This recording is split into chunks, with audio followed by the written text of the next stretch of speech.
தந்தை, மகன், தூய ஆவியின் திரியேக ஆசீர்வாதம் நம் அனைவரையும் ஆசீர்வதித்து காப்பதாக. ஆமேன். அன்பு இறை மக்களே, இரண்டாம் உலகப் போர் முடிவுக்கு வந்த சமாதானம் அறிவிக்கப்பட்டது. ஆனால் பிலிப்பைன்ஸிலே ஒரு தீவு கிரு ஒனோடா என்ற ஜப்பானிய லெப்டினன்ட் யுத்தம் நின்றதை அறியவில்லை. அவர்கள் இருக்கும் இடத்தை கண்டுபிடிக்க முயற்சிகள் ஏற்பட்டது. யுத்தம் நின்றுவிட்டது என்று அச்சடிக்கப்பட்ட கைப்பிரதிகள், துண்டுத்தாள்கள் அவன் இருக்கும் பகுதியில் போடப்பட்டன. அவன் இருக்கும் இடத்திலிருந்து எதிரிகளை தாக்க வேண்டும் என்ற கட்டளையை அவன் 1945 பெற்றான். ஆகவே ஒனோடோ போடப்பட்ட துண்டு தாளின் எதிராளியின் தந்திரமான பொய் பிரச்சாரத்தை என்று அறிந்து கூறிய செய்தியை நிராகரித்து விட்டான். யுத்தம் முடிந்தது. ஏறக்குறைய 30 ஆண்டுகள் கழித்து அவனுடைய முந்தைய தளபதி ஜப்பானிலிருந்து பிலிப்பைன்ஸுக்கு சென்றபோது அவனுக்கு கொடுத்த முந்தைய கட்டளை ரத்து செய்ய அதிகாரப்பூர்வமாக ஒனோடாவை விடுவித்தார். அதற்கு பின்பு மார்ச் 1974 ஒனோடா சரணடைந்தான். இறுதியில் ஒனோடாவின் யுத்தம் முடிந்தது.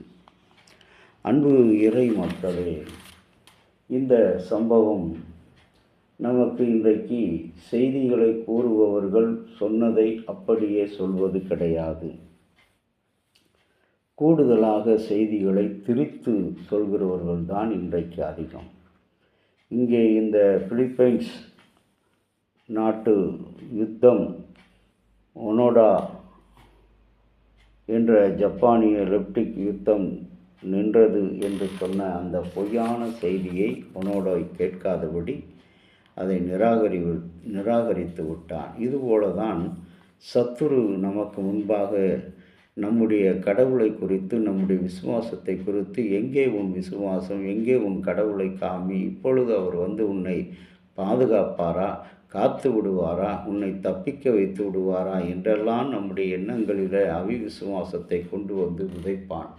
ஆனால் அன்பு இறை மக்களே, நீங்களும் நானும் சோதனைக்குட்படாதபடி, கடவுளை சோதிக்காதபடி எப்பொழுதும் நாம் அவரிலே நம்பிக்கை வைக்கிற மக்களாக அவருடைய உண்மையான வார்த்தைகளை இங்கே கிதியோன் ஆண்டவரிடத்தில் அவன் பலி செலுத்தும்போது வெள்ளாட்டுக்கடா இறைச்சி ஆணத்தையும் கொண்டு வந்து பாறையிலே அவன் ஊற்றுகிறான். தேவதூதன் அங்கு அவன் செலுத்தின அந்த காணிக்கை பலிகளை தன் கோலால் எடுத்து சுட்டரித்து போடுகிறான்.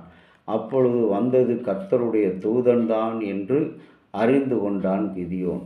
ஆண்டவரிடத்தில் நன்றி செலுத்து. இன்றைக்கும் கூட நம்முடைய வாழ்வில் அபாயகரமான நேரங்கள், ஆபத்தான காலங்கள், இக்கட்டான சூழல்களில் நமக்கு யார் உதவி செய்வார் என்று நாம் தனித்து தவிக்கப்பட்டிருக்கிற வேளையில் பொய்யான செய்திகள் நம்மை நம்ப வைக்கக்கூடும்.